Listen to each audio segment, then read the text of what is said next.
My name is Nadia, and I was 32 when it happened.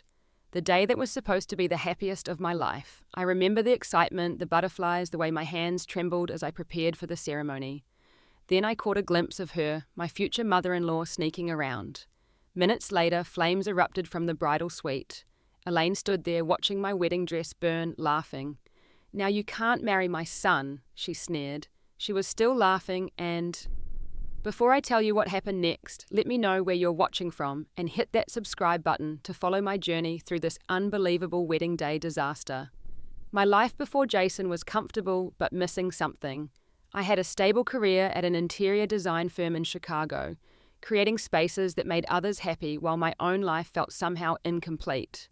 I had just ended a particularly toxic relationship about 6 months prior and had pretty much sworn off the idea of marriage altogether. "You'll find someone when you stop looking," my mum always said. I rolled my eyes every time she repeated that cliche, but ironically, that's exactly what happened. It was a crisp autumn evening when I first met Jason. The Chicago Art Institute was hosting a special exhibition on modern architectural design, and as someone passionate about interior spaces, I couldn't miss it. I wandered through the gallery, admiring the bold concepts and innovative approaches, when I found myself standing in front of a particularly striking model of a sustainable home design. "It's beautiful, but the southern exposure would make the living space unbearably hot in summer," a deep voice commented from behind me. I turned around to see a tall man with thoughtful blue eyes and an easy smile. His observation was spot on, something only a professional would notice. "I was just thinking the same thing," I replied, surprised at the coincidence. "They'd need substantial shading or a different window configuration." His eyes lit up. "Exactly, I'm Jason, by the way. Jason Fuller." "Nadia Turner," I replied, extending my hand. That handshake was the beginning of everything. We spent the next 3 hours walking through the exhibition, discussing designs, debating architectural philosophies, and discovering our shared love for spaces that blend functionality with beauty. By the time the museum announced closing, it felt like we'd known each other for years. "Would you like to continue this discussion over dinner?" Jason asked, a hint of nervousness in his confident demeanor. Our first date was at a small Italian restaurant tucked away on a side street in Lincoln Park. The owner knew Jason and greeted us warmly, leading us to a table in a cozy corner illuminated by candlelight. Over homemade pasta and rich red wine, I learned that Jason was an architect specializing in sustainable design. He spoke passionately about creating spaces that worked with nature rather than against it. "Buildings should feel like they belong to the landscape," he explained, his hands moving animatedly, like they grew there naturally. I found myself captivated, not just by his words, but by the way his eyes crinkled, when he smiled, how he listened intently when I shared my own design philosophy, and how he remembered small details I mentioned in passing. Our second date was a weekend trip to a rural architectural salvage yard, where we spent hours exploring old doors, vintage fixtures, and reclaimed wood. When Jason found an antique doorknob with intricate floral patterns, he handed it to me with a smile. "This reminded me of the Art Nouveau designs you mentioned loving," he said. It was a small moment, but it struck me deeply. He had been listening, truly listening. As weeks turned into months, our relationship blossomed naturally. Jason was different from anyone I'd dated before. He was thoughtful, considerate, and emotionally mature. We complemented each other perfectly. My attention to detail balanced his big picture vision, his calm steadiness grounded my occasional impulsivity. We shared a passion for design but brought different perspectives to it. 6 months into our relationship, I knew Jason was special. We had built something rare together. A partnership based on mutual respect, shared values, and genuine love. We had discussed our futures, discovered we both wanted children. A home filled with art and creativity careers that made a difference in the world. "You know what I love most about us," Jason said one evening as we sat on his balcony watching the city lights twinkle. "We're better together than we are apart. You make me see the world differently." I felt exactly the same way. Everything seemed brighter, more meaningful with him. I had no idea then that our happiness would soon be threatened by the one person who should have wanted Jason's happiness above all else, his mother. The first time I met Elaine Fuller was 3 months into our relationship. Jason had spoken of her often. His father had died when he was just 12, and she had raised him alone. He described her as strong-willed but loving, which should have been my first warning. Jason invited me to dinner at his mother's house in the suburbs, a tastefully decorated colonial with a perfectly manicured lawn. I brought a bouquet of lilies and a bottle of expensive wine, wanting to make a good impression. Elaine opened the door before we even rang the bell. She was a striking woman in her early 60s, with the same blue eyes as Jason, but lacking their warmth. Her smile didn't reach her eyes as she embraced her son and gave me a quick once-over. "So this is the famous Nadia," she said, her voice pleasant but somehow hollow. "Jason hasn't stopped talking about you." Throughout dinner, Elaine asked question after question about my family, my job, my education, each one feeling more like an interrogation than genuine interest. When I mentioned my parents had divorced when I was young, a flicker of disapproval crossed her face. "And your father remarried?" she asked, cutting into her roast beef with surgical precision. "Yes, when I was 15. She murmured. "Divorce can be so hard on children. Jason's father and I had a perfect marriage until the day he died." The comment stung, implying my family was somehow defective. Jason must have noticed my discomfort, because he quickly changed the subject to the garden renovation project we'd been helping his friend with. As dinner progressed, Elaine made several more subtle but pointed remarks. "You're thinner than I expected." Jason usually prefers women with more substance. A delicate pause. His ex-girlfriend Samantha was quite statuesque. And later, when I mentioned my promotion at work, "Is she a career woman? How modern." I always believed a woman's true fulfillment comes from creating a beautiful home for her family. A meaningful glance at Jason. But times change, I suppose. By the time we left, I felt drained and slightly confused. Nothing Elaine said was overtly rude, but the cumulative effect was unmistakable. She didn't think I was good enough for her son. In the car ride home, Jason squeezed my hand. "Sorry if Mum was a bit intense. She's just protective of me since Dad died. She'll warm up once she gets to know you." I nodded, wanting to believe him. "She's just looking out for you. I understand." "That's what I love about you," he said. "You're so understanding." Over the next few months, I made genuine efforts to build a relationship with Elaine. I invited her to lunch, sent thoughtful gifts on her birthday, even asked for her family recipes to learn dishes Jason loved growing up. "These meatballs are delicious," Jason complimented when I prepared his grandmother's recipe that Elaine had reluctantly shared. "Almost as good as Mum's," he added with a wink, not realizing how much that comparison hurt. Each attempt I made to connect with Elaine was met with polite resistance. She would accept invitations, but find ways to make me feel inadequate during our time together. She'd bring up Samantha, Jason's college girlfriend, describing her as practically family, and wondering aloud what had gone wrong between them. "She's from a good family, you know," Elaine mentioned during one particularly uncomfortable lunch. "Her father is a surgeon. They have a summer home in Martha's Vineyard, where we used to spend holidays together." The message was clear. Samantha fit Elaine's vision for Jason's life. I did not. Despite my concerns, Jason continued to assure me that his mother would come around. "She's just set in her ways," he'd say. "Give her time." I was willing to be patient for Jason's sake. I loved him, and I understood his loyalty to the woman who had raised him alone. What I didn't understand yet was how far Elaine would go to keep us apart, or how blind Jason was to the depth of his mother's interference. The real trouble, however, was just beginning to brew beneath the surface of Elaine's polite smiles and backhanded compliments. I had no idea then that her disapproval would eventually explode into something much more dangerous. Jason proposed on our 1-year anniversary. He had planned everything meticulously: a private dinner at the rooftop restaurant where we'd celebrated my promotion 6 months earlier, the Chicago skyline glittering around us like a constellation of earthbound stars. After dessert, he led me to the edge of the rooftop garden where a small table had been set up with champagne and a single red rose. As the city lights twinkled below us, Jason took both my hands in his. "Nadia," he began, his voice trembling slightly, "this past year has been the best of my life. You've shown me what it means to truly connect with someone, to build something beautiful together." He reached into his pocket and dropped to one knee. "I want to build a life with you, design our future together, if you'll have me." He opened a small velvet box to reveal a stunning vintage ring, an oval sapphire surrounded by tiny diamonds in a platinum setting. "It was my grandmother's," he explained. "My mum kept it for me to give to the woman I would spend my life with." The mention of his mother briefly gave me pause, but the moment was too perfect, too right for doubt. "Yes," I whispered, tears streaming down my face. "Yes, absolutely yes." As Jason slipped the ring onto my finger, I felt a rush of pure joy. The ring fit perfectly, as if it had been made for me. We celebrated with champagne dancing under the stars, making plans for our future between kisses. It wasn't until the next day that I realized the significance of Jason's words. Elaine had been keeping the family heirloom for the right woman. Had she willingly given it up for me? The thought gave me hope that perhaps she was finally accepting me. That hope was short-lived.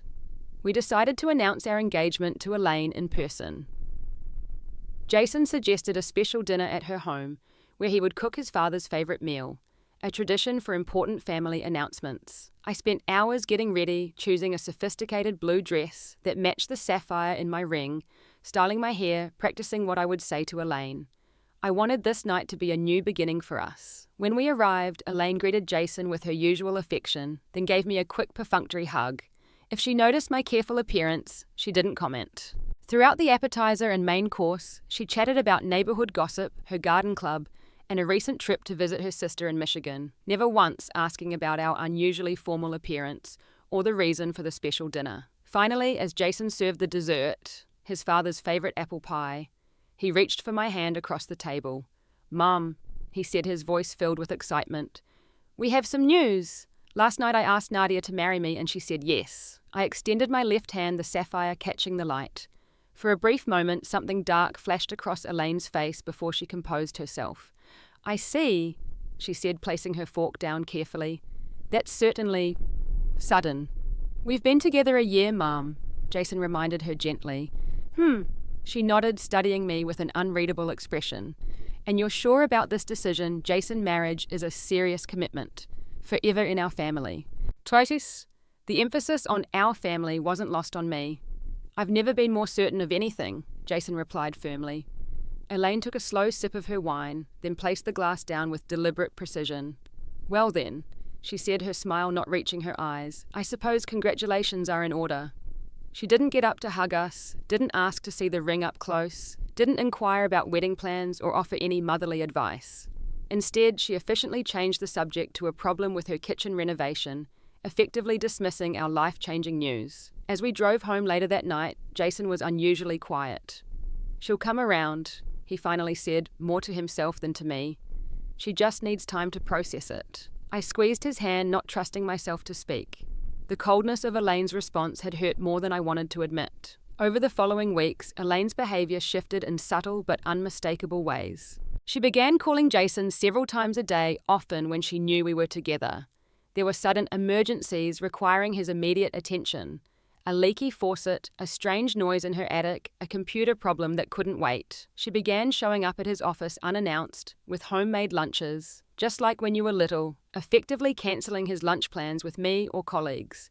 She accidentally scheduled doctor's appointments when we had planned wedding venue tours, requiring Jason to drive her instead. More concerning were the comments she began making to mutual friends and family members. "Isn't it strange how quickly Nadia pushed for marriage? Some women are just so eager for security. I worry about Jason's happiness. He's always been impulsive, but marriage, I'm not sure he's ready. The ring was meant for a lifelong commitment. I hope Nadia understands what that means in our family." These remarks filtered back to me through well-meaning friends or Jason's cousins, each one a small cut to my confidence and joy. The situation finally came to a head 3 months after our engagement, when Jason and I had our first serious argument about his mother. I had been trying to discuss wedding dates, but every option seemed to conflict with some event Elaine had planned or some tradition she insisted we observe. "I feel like your mother is deliberately making this difficult," I finally said, frustration boiling over. Jason's expression hardened. "She's just involved because she cares. She's my only parent, Nadia.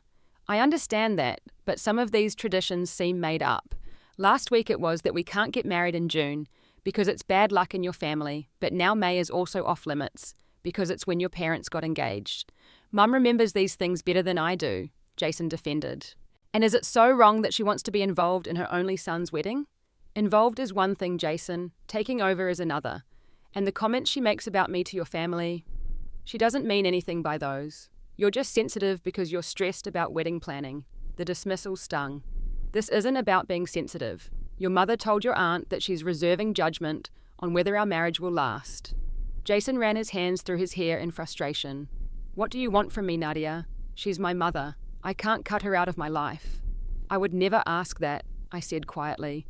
I just want you to see what's happening and stand up for us, for our relationship. We went to bed that night without resolving anything, a cold distance between us that had never been there before. The next morning, Jason brought me coffee and sat on the edge of the bed. I'm sorry, Wei, he said simply. You're right. Mum can be difficult, and I need to set better boundaries. It's just hard. She sacrificed everything for me after Dad died. I took his hand. I know she did, and I respect that, but we need to build our life together, Jason. You and me. He nodded, kissing my forehead. I'll talk to her, I promise. I believed him then. I didn't realize how deep Elaine's influence ran, or how difficult it would be for Jason to break free of patterns established over 20 years. Our wedding planning was about to become a battleground I never anticipated. Once we announced our engagement publicly, wedding planning began in earnest. I'd always dreamed of a spring ceremony in a garden setting, something intimate and meaningful surrounded by nature and our closest loved ones. Jason suggested his family's summer home in Michigan, which had beautiful grounds with ancient maple trees and a view of the lake. My parents got married there, he explained, showing me old photos of a younger, smiling Elaine in a lace gown beside Jason's father. It would mean a lot to continue the tradition. The property was stunning, a sprawling craftsman home with extensive gardens that would be in full bloom during our preferred month of May. I fell in love with it immediately, especially the old apple orchard where Jason had played as a child.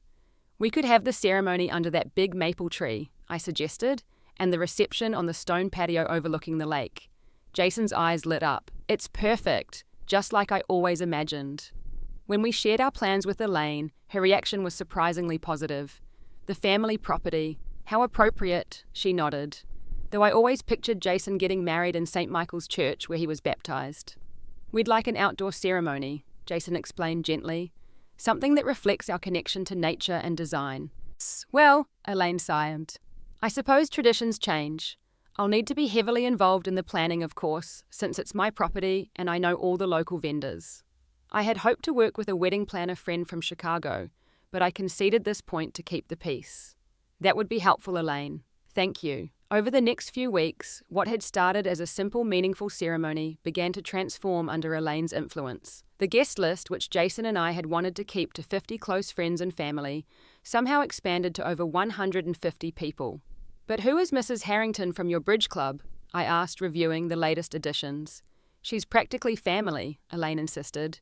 She's known Jason since he was a baby. The intimate garden reception I'd envisioned was gradually morphing into a formal affair with assigned seating, a 5-course meal, and a string quartet. Every time I tried to redirect plans back toward our original vision, Elaine would say things like, "Well, of course, you can do whatever you want, dear. But in our family, we've always..." The implied message was clear. My ideas weren't good enough for their family. Jason tried to mediate, but he was caught in the middle, torn between respecting his mother's traditions and supporting my vision for our day. More often than not, he would suggest compromises that inevitably leaned toward Elaine's preferences to keep the peace. The most significant moment in our wedding planning came when I went shopping for my wedding dress. I had invited my younger sister Sarah, my best friend Amanda, and, in what I hoped would be a bonding experience, Elaine. The bridal salon was elegant and intimate with private viewing rooms and attentive consultants. I had a clear vision of what I wanted, something vintage-inspired with delicate lace details, simple and elegant, rather than overly formal or princess-like. The first few dresses were nice, but didn't feel quite right. Then the consultant brought in a 1930s-inspired gown with cap sleeves and open back and intricate beadwork that caught the light with every movement. When I put it on, I immediately knew it was the one. "Oh, Nadia!" Sarah gasped, tears forming in her eyes. "You look absolutely beautiful." Amanda nodded in agreement. "It's perfect, like it was made for you." I turned expectantly to Elaine, hoping for approval or at least acknowledgement. She studied me critically, her expression unreadable. "It's certainly simple," she finally said. "Not what I would have chosen for my son's bride." "What's wrong with it?" I asked, trying to keep the hurt from my voice. "It's just not what fuller brides typically wear. We tend to favour more traditional styles, ball gowns, long trains, proper veils." She stood up, walking around me with a critical eye. "And white, of course, not this off-white shade. It's actually vintage ivory," the consultant interjected gently. "Exactly my point." Elaine nodded. Jason's first serious girlfriend, Samantha, tried on the most gorgeous Vera Wang when they were getting serious. Full skirt cathedral train, a proper bride. An uncomfortable silence fell over the room. I caught Amanda's eye in the mirror, saw her barely contained anger at Elaine's remark. "I think Nadia looks stunning," Sarah said firmly. "And it's her wedding day, so her opinion is what matters most." Elaine smiled tightly. "Of course, dear. I'm just offering a mother's perspective." Despite Elaine's disapproval, I purchased the dress. It made me feel beautiful, elegant, and most importantly, like myself. When I showed Jason a photo of the dress on my friend not wanting to ruin the surprise of seeing me in it, his face lit up. "It's perfect, Nadia, just like you." His enthusiasm reinforced my decision, but Elaine's disapproval cast a shadow over what should have been a joyful purchase. Little did I know that her feelings about my dress would manifest in ways far more destructive than critical comments. As wedding planning continued, strange things began happening. The florist called to confirm we had cancelled our order. We hadn't. The caterer we'd selected suddenly became unavailable on our date. Wedding invitations were sent to the wrong addresses, resulting in confused calls from guests. Each time, Elaine would step in with a solution. Her preferred florist had an opening, her friend's catering company could help us out. She had found extra invitations in her desk that could be resent. "Aren't we lucky I'm so involved," she would say, as each element of our wedding shifted further from our vision and closer to hers. Jason seemed oblivious to the pattern, grateful for his mother's help during these unfortunate accidents. I, however, was growing increasingly suspicious and frustrated. "Don't you think it's strange that all these problems keep happening?" I asked him one night after we learned our photographer had mysteriously double-booked our date. "Wedding planning is stressful," Jason shrugged. "Mom says these things happen all the time." "And your mum always has a convenient solution that completely changes what we originally wanted," I pointed out. Jason sighed. "She's just trying to help Nadia. Can we not make this into another argument about my mother?" I dropped the subject, not wanting to create more tension, but the pattern was becoming unmistakable. Elaine was systematically dismantling our wedding plans and rebuilding them according to her vision. The question was how far she would go to control her son's most important day and his future. With our wedding just 3 weeks away, my best friend Amanda organised my bridal shower and bachelorette party for the same weekend. The shower was a lovely afternoon tea at Amanda's downtown apartment, with close friends and female relatives bringing gifts and sharing advice. I had specifically asked Amanda not to invite Elaine, wanting one wedding-related event that wouldn't be overshadowed by her critical presence. However, just as we were opening gifts, there was a sharp knock at the door. Amanda opened it to find Elaine standing there with a large gift bag and a tight smile. "I hope I'm not too late," she said, brushing past Amanda without waiting for an invitation. The invitation must have been lost in the mail. I froze, looking at Amanda, who mouthed, "I didn't invite her," with wide apologetic eyes. "Elaine," I managed, "what a surprise." "I couldn't miss my future daughter-in-law's bridal shower, could I?" she said, settling into the only empty seat, the chair of honour next to mine. Jason mentioned it was today. The warm, intimate atmosphere instantly chilled. Conversation became stilted as Elaine dominated discussions, interrupted stories, and made subtle comparisons between my choices and proper wedding traditions. When I opened her gift, an elaborate ornate silver picture frame, she announced loudly, "Okay, for your wedding portrait, I've already scheduled a formal sitting with Bradford Studios the day after your honeymoon. They've photographed all the Fuller family weddings." This was news to me. Actually, Elaine, Jason and I were planning a more candid approach to our wedding photos. "Oh, candid photos are fine for the album," she dismissed. "But the formal portrait is what hangs in the family home. It's tradition." The rest of the shower proceeded awkwardly, with my friends trying to maintain a celebratory mood, while Elaine continued to insert herself and her opinions into every conversation. By the time guests began leaving, the joyful occasion had been thoroughly undermined. That evening, as we prepared for the bachelorette party at a local wine bar, Amanda was furious. "How did she even know about the shower? I specifically didn't send her an invitation because you asked me not to." She said Jason told her. I sighed, touching up my makeup. "That's strange," Sarah commented, "because I specifically remember you asking Jason not to mention it to her." The implication hung in the air. Either Jason had deliberately gone against my wishes, or Elaine had found out through other means. Neither option was comforting. We tried to salvage the night with wine, laughter, and dancing, determined not to let Elaine's earlier intrusion ruin the entire day. Around midnight, as we were enjoying dessert at our favorite late-night bakery, my phone buzzed with a text from Jason. "Mom just called. She's at the emergency room. Fell downstairs. Can you come?" My heart sank. I showed the message to Amanda, who rolled her eyes. "Convenient timing," she muttered. "Want me to come with you?" I shook my head. "You stay with everyone. I should go." The emergency room was brightly lit and relatively quiet for a Saturday night. I found Jason in the waiting area looking worried. "How is she?" I asked. "Doctor's with her now. She said she missed a step coming down from the attic and twisted her ankle." A nurse approached us. "Mr. Fuller, your mother is asking for you." Jason squeezed my hand. "I'll be right back." 20 minutes later, he returned looking relieved.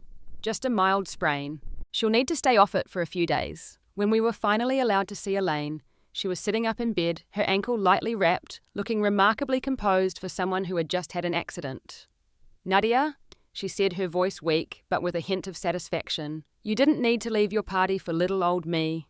"Of course I did, Elaine. We were worried." "Such a dedicated future daughter-in-law," she smiled thinly. "The doctor says I'll need help for the next week or so. Jason, darling, you'll need to stay at the house." Jason nodded immediately. "Of course, Mom." I glanced at him, surprised by his quick agreement. We had plans that week to finalize our wedding details and have a private dinner with my parents who were flying in early. "Actually," I began carefully, "we have some wedding appointments this week." "Oh, but surely those can be rescheduled," Elaine interjected smoothly. "Family emergencies take priority, don't they, Jason?" "We'll figure it out," Jason said, avoiding my eyes. "Mom needs help right now." The doctor discharged Elaine with instructions to elevate and ice her ankle, avoid putting weight on it, and follow up with her primary physician. As Jason helped her to the car, I noticed she was putting more weight on her injured ankle than someone with a sprain typically would. The next morning, when Jason went to pick up Elaine's prescription, I decided it was time for a direct conversation. I found her in the kitchen, standing comfortably on both feet, making coffee. When she saw me, she immediately shifted her weight and adopted a pained expression. "Elaine," I said calmly, "we need to talk." She lowered herself into a chair, wincing dramatically. "About what, dear?" "About what you're doing. The lost invitation to the shower, this convenient injury, right when Jason and I had wedding plans." "Are you suggesting I sprained my ankle on purpose?" she asked, her voice rising with indignation. "That I would injure myself just to interfere with your plans?" "I think you're going to extraordinary lengths to come between Jason and me," I said evenly, "and I want to understand why." Her face hardened, the pretense of frailty dropping away. "You want to understand, fine. I don't think you're the right woman for my son. Jason needs someone who respects family traditions, someone who will support his career and make a proper home, not someone who's always challenging him and pulling him away from his family." The bluntness of her statement shocked me, even though I'd suspected her feelings all along. "I love your son," I said quietly, "and he loves me. We support each other's dreams and careers. We're building a life together, Elaine, not taking Jason away from you." "Love?" she scoffed. "What do you know about lasting love? Your own parents couldn't make it work. Jason deserves better than to end up divorced and heartbroken." Her words cut deep, revealing the prejudice she'd been harboring since learning about my parents' divorce. "My parents' marriage isn't mine," I replied, keeping my voice steady despite the anger rising inside me. "Jason and I have our own relationship, our own commitment." "Jason has always been easily influenced by a pretty face," she continued as if I hadn't spoken. "He thinks he wants this unconventional life with you now, but eventually he'll realize his mistake. I'm just trying to prevent him from making a decision he'll regret.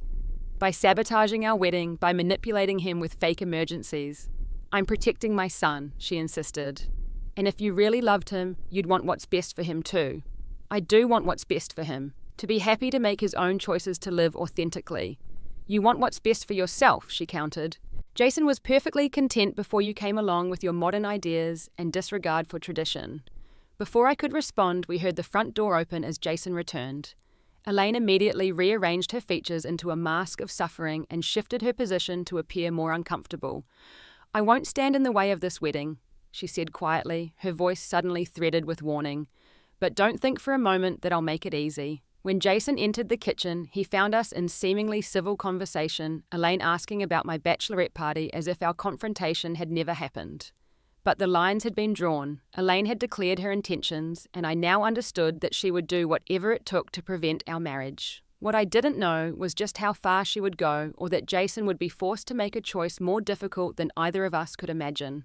The morning of our wedding dawned clear and beautiful, the kind of perfect spring day that seemed designed for new beginnings. I woke early in a guest room at the Fuller family lake house, butterflies dancing in my stomach, a mixture of excitement and nerves. My sister Sarah brought me coffee and toast, though I was too nervous to eat much. Big day. She smiled, sitting on the edge of the bed. How are you feeling? Happy? Nervous? Ready? I replied, taking a sip of coffee. Despite all the tension and difficulties with Elaine, I was certain about marrying Jason. Our love had weathered her interference, and today would mark the beginning of our life together. The house was already buzzing with activity. Florists were arranging blooms in the garden, caterers setting up in the kitchen, and the string quartet practicing on the patio. Everything was coming together beautifully, even if many elements reflected Elaine's vision more than ours. My bridal party arrived shortly after breakfast. Amanda and 3 friends from college, all ready to help with hair, makeup, and moral support. We set up in the largest guest room, spreading out dresses, accessories, and beauty supplies. No sign of Hurricane Elaine yet, Amanda whispered as she helped unpack my things. Not yet. Jason said she was having breakfast on the veranda and then getting her hair done in town. Good. Let's enjoy the peace while it lasts. The morning passed in a blur of preparations. The hairstylist created a loose, romantic updo adorned with small white flowers. The makeup artist gave me a natural, glowing look that still felt like me. By noon, my bridesmaids were dressed in their sage green gowns, looking beautiful and ready for photos. I'm going to grab some water before I put on my dress, I told them. Back in 5, I slipped out of the room and headed downstairs, enjoying a moment of solitude amidst the wedding day chaos. As I passed the library, I heard Elaine's voice, sharp and insistent, on the phone. I don't care what it takes. This needs to be handled today. Yes, before the ceremony. Whatever the cost. I quickened my pace, not wanting to eavesdrop, but disturbed by her tone. Whatever Elaine was planning, I wouldn't let it ruin our day. When I returned to the bridal suite, my wedding dress was hanging by the window, catching the light. Despite all of Elaine's criticisms, I loved everything about it. The delicate vintage lace, the subtle beading, the way it made me feel both elegant and completely myself. Time to get you into that gorgeous gown, Amanda announced, helping me step into it carefully. As she fastened the buttons down the back, I caught my reflection in the mirror and felt a surge of certainty. This was right. Jason and I were right. You look absolutely stunning, Sarah whispered, her eyes filling with tears. Don't make me cry and ruin my makeup, I laughed, blinking back my own tears. We were interrupted by a knock at the door. Photographer's here for the bridal portraits, Dwan called the wedding planner. Tell him we need 10 more minutes, Amanda replied. I'll go downstairs and check if everything's ready in the garden for photos, Sarah offered. As my friends made final adjustments to my veil, I felt a sense of peace settle over me.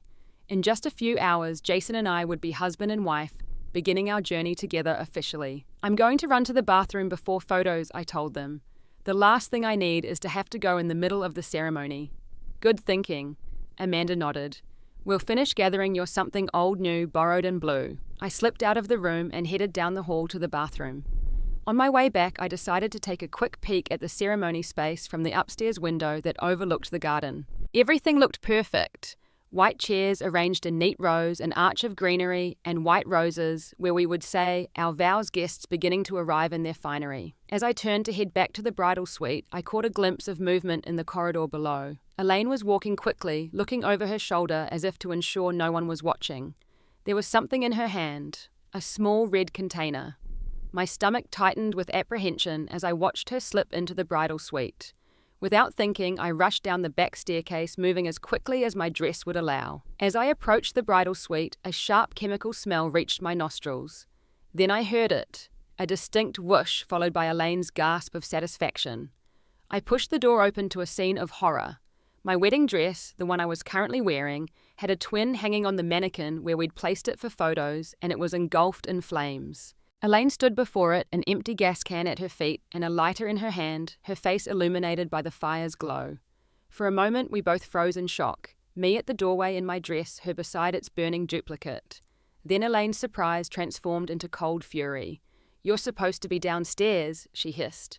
"What are you doing?" I asked, though the answer was horrifyingly clear. She gestured to the burning dress flames, now climbing higher, licking at the ceiling. Making sure this farce of a wedding doesn't happen. Jason deserves better than you. The fire alarm began to blare as smoke filled the room. I could hear shouts and running footsteps from elsewhere in the house. Now you can't marry my son, Elaine sneered, a triumphant smile spreading across her face. No dress, no wedding. In that moment, looking at her smug expression, something shifted inside me. All the months of subtle sabotage, manipulation, and interference crystallized into this single shocking act of destruction. But instead of devastation, I felt an unexpected calm. I stepped closer to her, careful to avoid the flames that were now spreading to the vanity. You have no idea what you've just done, I whispered, my voice steady, despite the chaos around us. Elaine's smile faltered slightly, confusion crossing her features as she registered my actual appearance. But how? The door burst open as Jason and several groomsmen rushed in with fire extinguishers. The scene before them was undeniable.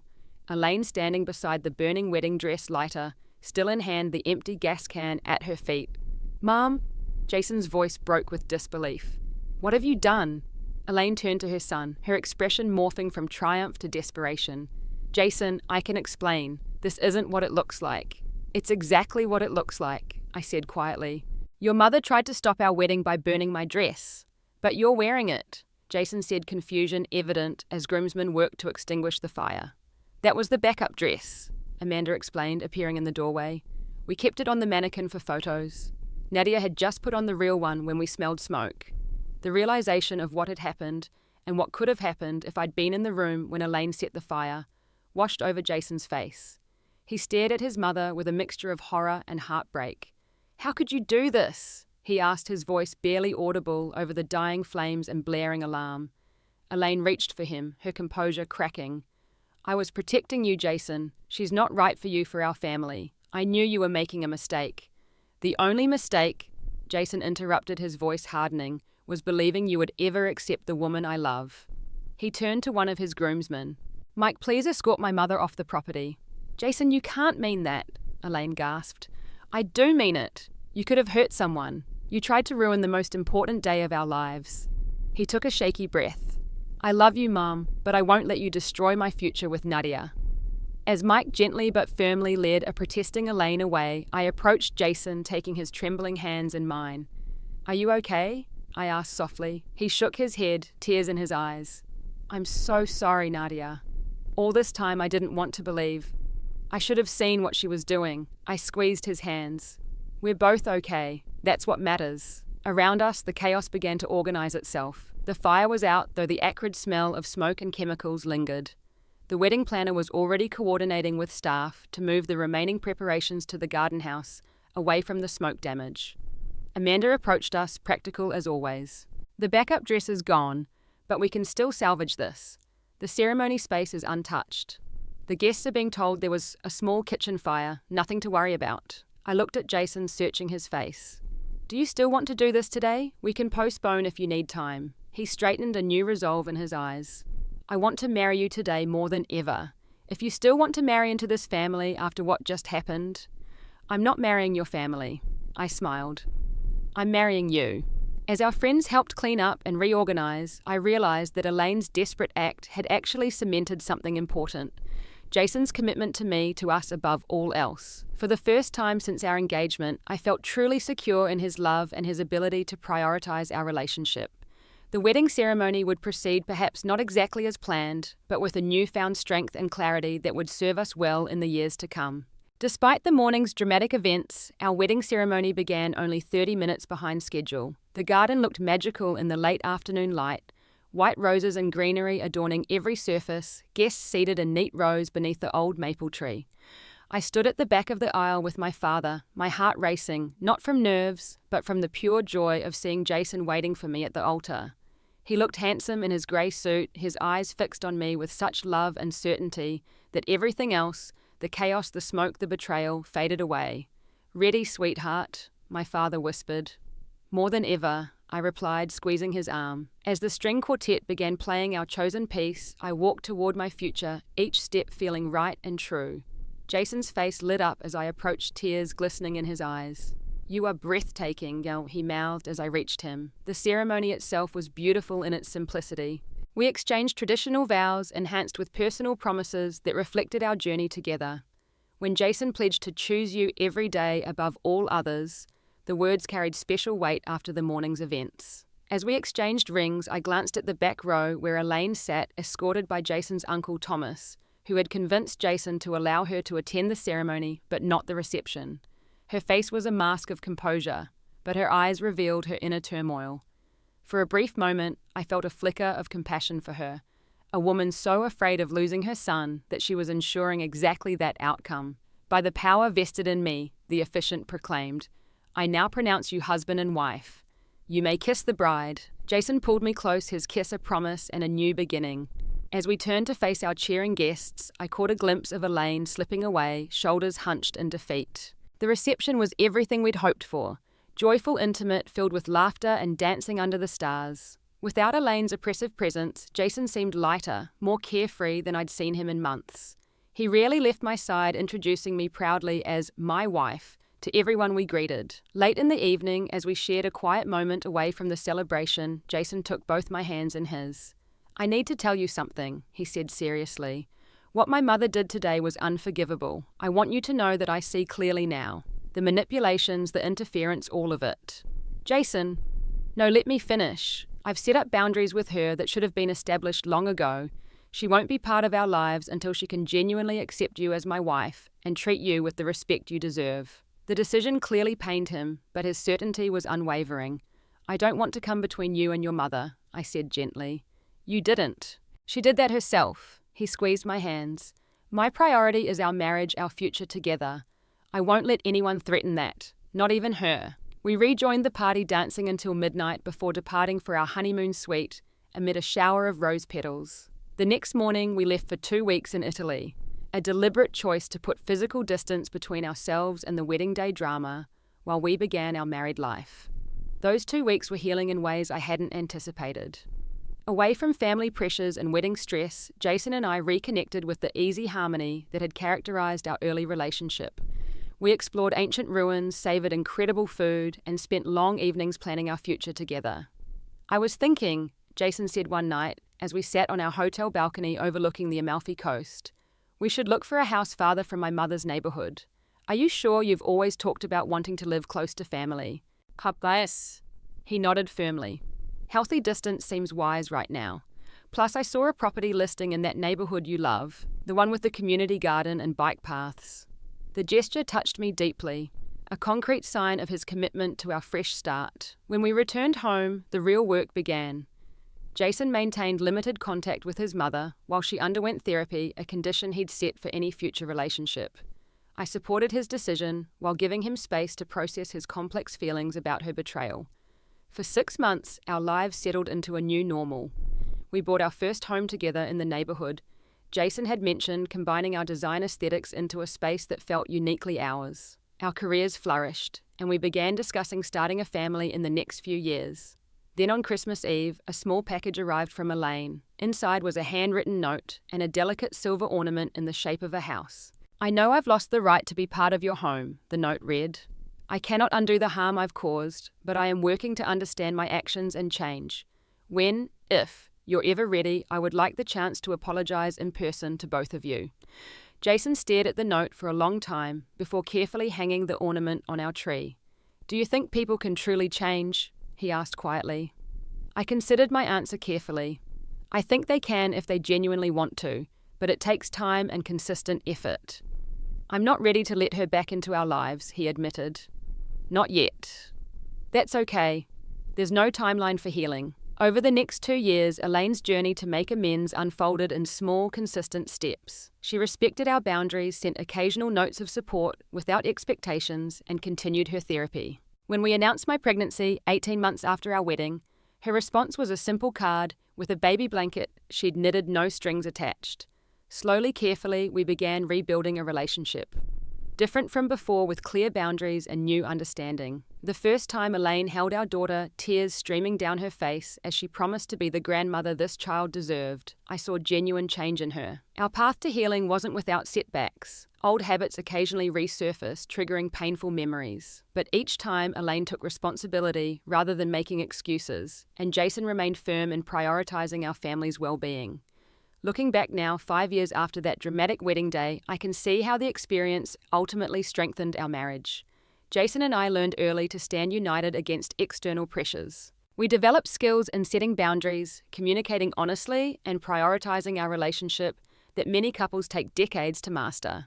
The wedding dress incident, traumatic as it was, forced us to confront issues that might otherwise have festered beneath the surface for years. It gave Jason clarity about his relationship with his mother and the courage to demand better from her. It showed me his unwavering commitment when truly tested. Most importantly, it taught us both that love isn't just about romantic gestures or shared interests. It's about choosing each other every day, especially when that choice is difficult. Life will always bring challenges. There will always be people who test our bonds, circumstances that strain our patience, moments that require forgiveness and growth. But I know now that Jason and I can weather whatever comes our way because we've already survived fire, literal and metaphorical, and emerged stronger. If you're facing someone who tries to come between you and your happiness, remember this: true love isn't easily extinguished. Sometimes the attempt to destroy it only tempers it, making it stronger and more resilient than before. Have you ever had to establish boundaries with family members for the sake of your relationship? How did you handle it? Share your experiences in the comments below, and don't forget to like and subscribe for more stories about navigating challenging relationships. Thank you for listening to my journey, and I hope it brings some comfort or insight to anyone facing similar struggles with in-laws or family dynamics.